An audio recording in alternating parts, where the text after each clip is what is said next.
Big boss nominations promo అయితే మనకి ఇప్పుడే టీవీలో వచ్చింది. రేపటి ప్రోమో వామ్మో నామినేషన్స్లో యస్మికి చెప్తా పడతాయి అన్నాను కదా ఓట్లు. యస్మి వర్సెస్ నాగమణి కంటే ఇంకా యస్మి తిట్టింది బొక్క పోబే అని చెప్పి బ్రో అని చెప్పి ఇంకా యస్మి వర్సెస్ నాగమణి కంట వేరే లెవెల్ ఉండబోతుంది. బట్ ఇక్కడ వచ్చిన చిక్కాల్లో ఏంటంటే యస్మి నాగమణి కంట ఇద్దరు ఒకే క్లాన్లో ఉన్నారు. అది కొంచెం ఇబ్బందికరంగా ఉంది. ఆపోజిట్ క్లాన్స్లో ఉంటే వేరే లెవెల్ గేమ్ ఉండేది.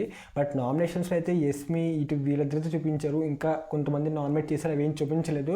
మార్నింగ్ ప్రోమోలో డీటెయిల్గా వస్తుంది, అది కూడా వివరంగా చేస్తాను. యస్మి నాగమణి కంటే ప్రాబ్లంలో ఎవరు రైట్ అనుకుంటున్నారు. ఆపోజిట్గా ఇప్పుడు చూసుకుంటే ప్రజెంట్ ఎక్కువ కొంచెం యస్మికి బయట హేటెడ్ ఉంది. అంటే హౌస్లోనే మనకి తన చేసే చేష్టలు కానీ తను చేసే పనులు కానీ మనకేం నచ్చట్లా. యస్మి వర్సెస్ నాగమణి గంట ఆల్మోస్ట్ నాగమణి గంట అంటే ఫస్ట్ నుంచి మనకు కొంచెం సాఫ్ట్ కార్నర్ ఉంది, ఇల్లు నుంచి వచ్చాడు అమాయకుడు ఏమీ తెలియదు అన్నాడు. బట్ భాష అయితే కావాలని యాక్ట్ చేస్తున్నాడు అంటున్నారు. దీన్ని మీరు ఎంతవరకు ఒప్పుకుంటారు? అండ్ నామినేషన్స్లో చెత్త బుట్టలు తెచ్చి మీద వేయడం అసలు వేరే లెవెల్లో. అంటే క్లాన్స్ ఎలా ఉండబోతుంది ఏంటి అన్నా చూడాలి.